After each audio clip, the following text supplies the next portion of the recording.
I am Ferdinand Marcos, and I am the President of the Republic of the Philippines. I stand today on behalf of 110 million Filipinos.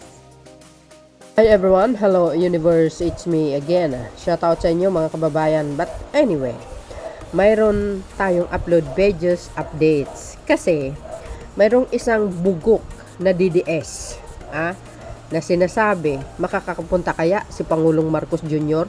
sa Davao? Oh, see? Kumbaga ang akala niya, hindi makakaapak si Pangulong Marcos sa Davao. Remember, Pangulo ng bansa yan. Kahit saan pwede siyang pumunta. Oh, 'di ba? Wag lang yung galawin dahil siguradong magkagulo yan. Talagang makita mo dito mga DDS nito. Ang akala mo, pag-aari nila ang Davao. Bakit? Sinong kinatatakutan dyan? Yung mga Duterte? Ay sus, tain nyo, tumigil-tigil nga kayo. Wala kayong magagawa. Pangulo ng bansa yan at halal ng bayan. Tumitigil-tigil kayo sa katoksikan ninyo. Ngayon, ipapakita natin dito sa isang bugok na DDS na ang Pangulo sa Davao.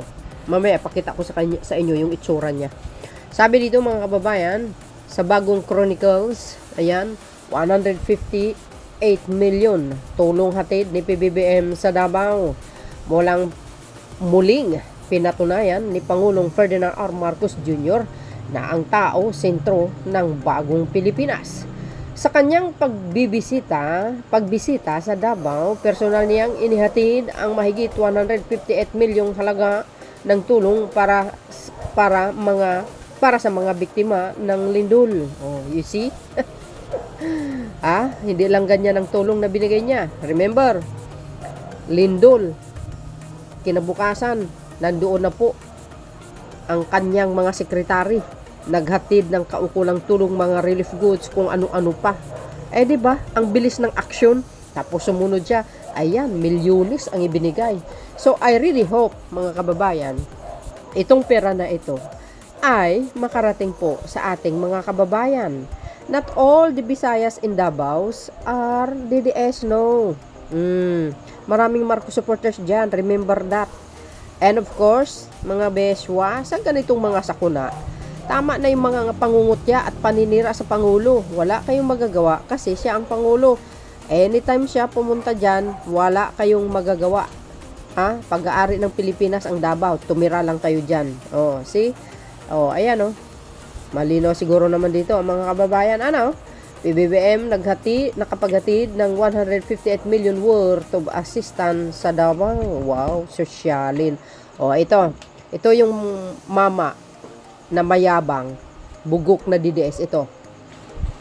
Ayan siya oh. One day ago, sinabi niya yan, nag-post.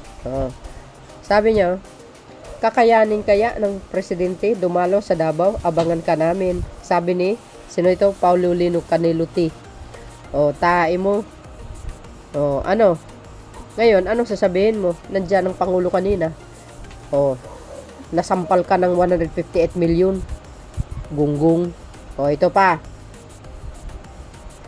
Sabi dito ng masang Pilipino, masugid na Duterte supporter sa Davao, inaabangan.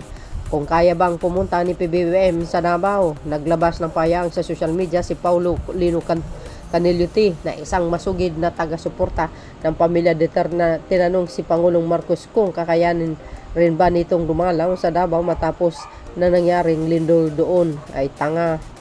Di ba? Kailan lang pumunta ang Pangulo doon? Noong nagkaroon ng flooding dyan sa Davao. 20 milyones ang ibinigay sa Davao City. Hindi dumalo si Baste. Di ba? Yung staff niya. See? Sino nagsabi sa inyo na hindi makapunta ang Pangulo? Ay si Raulo. Sino ka naman? Pipitsugin ka lang na bugok na dutae na supporters. Remember, ang pinakamanggulo at ang nanggugulo ngayon, walang iba kundi itong mga alipores ni Digong, mga Dutertes na mga na walang ginawa kundi panggugulo lang sa pamahalaan, himbis tumulong. Di ba? So do you think kakayanin ninyo diyan na solusyonan yung nangyayari? Ay sus, gunggong, hindi nyo kaya ano. So, dahil para kompleto detalyado ng gusto, ipagmumuka natin dito sa bugok na ito. Ito pa. Ayan ang Pangulo kanina sa Davao. Ayan pa. Ayan pa. See? May libreng pagkain pa. Sa Davao Oriental yan. Ayan See? Ayan pa. Nakangiti sila. Ayan ang Pangulo. Nag-aabang yung mga Dabawin nyo sa mga tulong. Ayan see? Ganda ng upo. See? Pangulo ng bansa, kahit saan pwede. Kung yung Marawi nga, sa barn nga, pumunta siya bihira pumunta doon ng mga Pangulo Siya, pumunta sa doon. Wala siyang pake. Ang layunin niya lang is magkaroon ng peace. 'Di ba? Pagkakaisa. Tumulong, mabigyan ng solusyon ng problema ng mga kababayan natin, lalo na yung mga bandido. Pumunta siya doon. Marami nga nagsabi, bihira lang ang Pangulo na pumupunta doon. Tingnan nyo, pumunta siya doon. Pinakaliblib at pinakadelikadong lugar sa Marawi. Pero nandoon siya.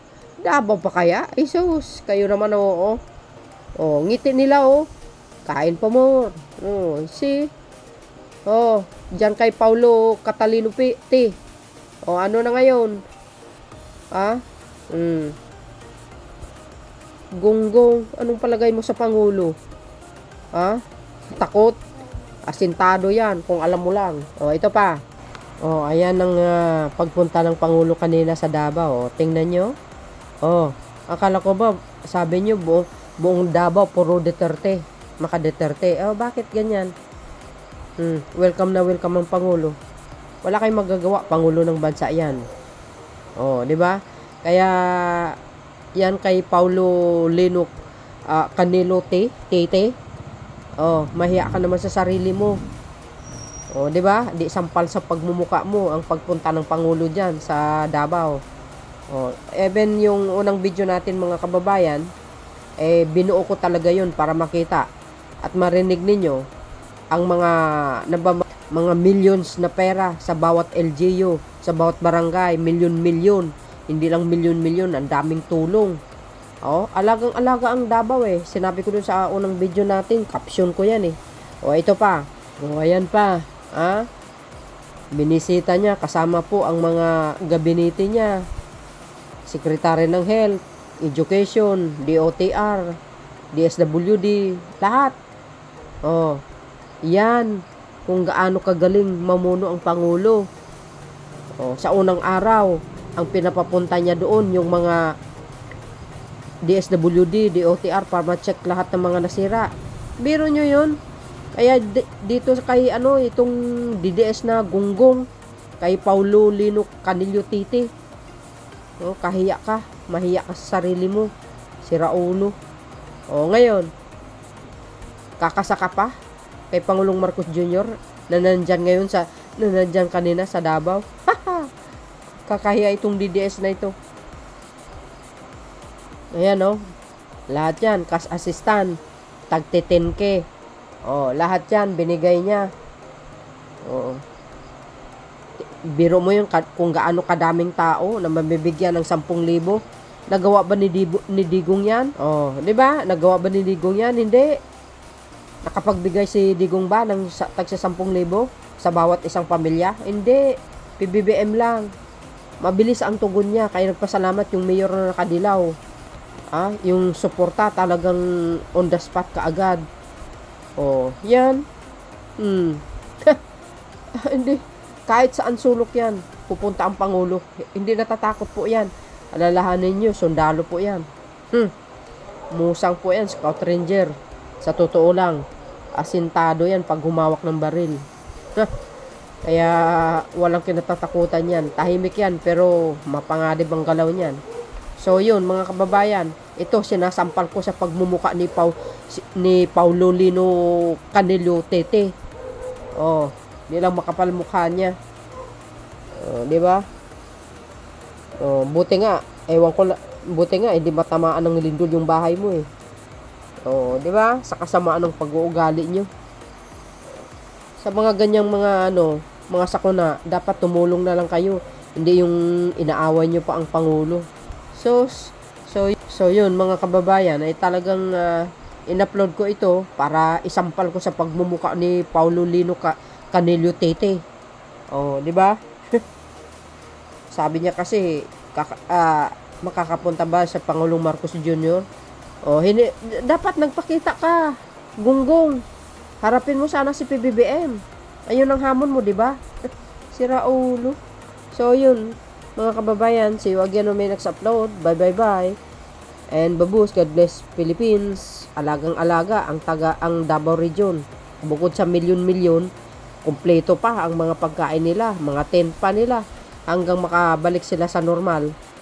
Hindi po nawawala ang tulong ng pamahalaan. Thank you guys for watching. See you again on my next upload. Bye and babus. God bless Philippines.